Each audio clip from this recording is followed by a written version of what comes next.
നമസ്കാരം. നമ്മുടെ രാജ്യത്തെ നിയമം അത് വളരെ ശക്തമാണ്. നിർഭാഗ്യവശാൽ ഉന്നതരൊന്നും നിയമത്തിൻ്റെ വലയിൽ അങ്ങനെ പെടില്ല.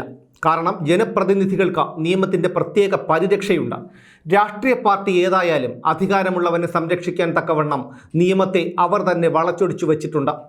എങ്കിലും നിയമത്തിൻ്റെ കത്രികപ്പൂട്ട് വീണുകഴിഞ്ഞാൽ പിന്നെ രക്ഷയില്ല. എത്ര ഉന്നതനാണെങ്കിലും അകത്ത് കിടന്നേ പറ്റൂ. ഒരു കാലത്ത് ബീഹാർ അടക്കി വാണ ലാലു പ്രസാദ് യാദവും തമിഴ്നാട് മുഖ്യമന്ത്രിയായിരുന്ന ജയലളിതയും രാജ്യത്തെ ഭരണകർത്താക്കളിൽ പോലും നിയന്ത്രണമുണ്ടായിരുന്ന ചന്ദ്രസ്വാമിയുമൊക്കെ ഉദാഹരണം.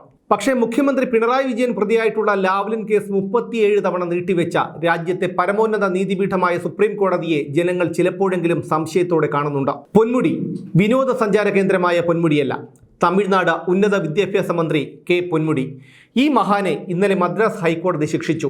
ശിക്ഷ 3 വർഷം തടവും 50 ലക്ഷം രൂപ പിഴയും. പൊന്മുടിക്ക് മാത്രമല്ല, ഭാര്യ പി വിശാലാക്ഷിക്കും കിട്ടി ശിക്ഷ. 3 വർഷം തടവും 50 ലക്ഷം രൂപ പിഴയും. പിഴ അടച്ചില്ലെങ്കിൽ 6 മാസം കൂടി തടവ് ശിക്ഷ അനുഭവിക്കണം. ഇവർ ചെയ്ത കുറ്റം അനധികൃത സ്വത്ത് സമ്പാദനം. ശിക്ഷ വിധിച്ചതൊക്കെ അവിടെ നിൽക്കും. സുപ്രീം കോടതിയിൽ അപ്പീൽ നൽകാനായി 1 മാസത്തേക്ക് ശിക്ഷ മരവിപ്പിച്ചിട്ടുണ്ട്. സുപ്രീം കോടതി സ്റ്റേ അനുവദിച്ചില്ലെങ്കിൽ പൊന്മുടിക്ക് മന്ത്രിസ്ഥാനവും MLA സ്ഥാനവും നഷ്ടപ്പെടും.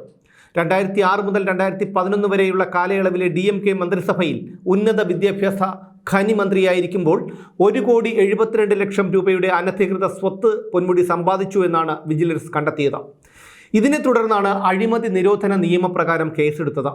MK സ്റ്റാലിൻ മന്ത്രിസഭയിലെ തന്നെ വൈദ്യുതി എക്സൈസ് മന്ത്രിയായിരുന്ന B സെന്തിൽ ബാലാജിയും ഇപ്പോൾ ജയിലിലാണ്. 2011 മുതൽ 2015 വരെയുള്ള ജയലളിത മന്ത്രിസഭയിൽ ഗതാഗത മന്ത്രിയായിരുന്ന സെന്തിൽ ബാലാജി കള്ളപ്പണം വെളുപ്പിക്കൽ കേസിലാണ് ഇപ്പോൾ അകത്തു കിടക്കുന്നത്. ചുരുക്കി പറഞ്ഞാൽ MK സ്റ്റാലിൻ മന്ത്രിസഭയിലെ 2 മന്ത്രിമാരെയാണ് ഇപ്പോൾ കോടതി ശിക്ഷിച്ചിരിക്കുന്നത്. എന്നാൽ കേരളത്തിലോ? ഇവിടെ എത്ര രാഷ്ട്രീയക്കാരെയാണ് കോടതി ശിക്ഷിച്ചിരിക്കുന്നത്? വിരലിൽ എണ്ണാവുന്ന 2-3 പേരെ മാത്രം, അതും ചുരുങ്ങിയ കാലയളവിൽ. കേരളത്തിലെ നിലവിലുള്ള മന്ത്രിമാരുടെയും മുൻ മന്ത്രിമാരുടെയും പഴയകാല ചരിത്രം എടുത്തൊന്ന് പരിശോധിക്കണം.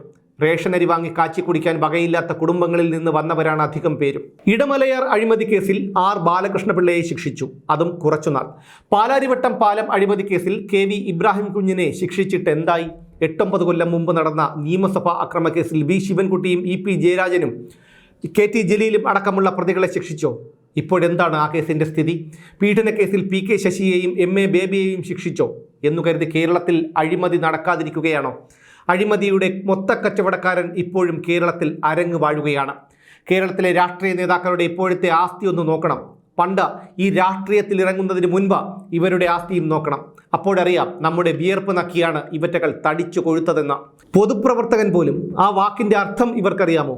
പശുവിനെ വളർത്തി അതിൻ്റെ പാല് വിറ്റ് പണ്ട് ഉപജീവനം നടത്തിയിട്ടുള്ളവരൊക്കെ അധികാരം കയ്യിൽ കിട്ടിയപ്പോൾ പൊന്നിൻ്റെ തൂണുകൊണ്ട് പശുത്തൊഴുത്ത് പണിഞ്ഞു 42.5 ലക്ഷം രൂപ മുടക്കി. ഇവിടെ നിയമം സാധാരണക്കാർക്ക് മാത്രമാണ്. ഒരർത്ഥത്തിൽ പറഞ്ഞാൽ അടിമകൾ. ഇതൊന്നും പറഞ്ഞിട്ട് കാര്യമില്ല. കാരണം ഏറ്റവും കൂടുതൽ വിവരദോഷികളും ചിന്താശേഷിയില്ലാത്തവരും രാഷ്ട്രീയ അടിമകളുമുള്ളത് നമ്മുടെ കേരളത്തിലാണ്. അപ്പോൾ ഈ രാഷ്ട്രീയ തൊഴിലാളികൾ ഇനിയും തടിച്ചു കൊഴുക്കുക തന്നെ ചെയ്യും.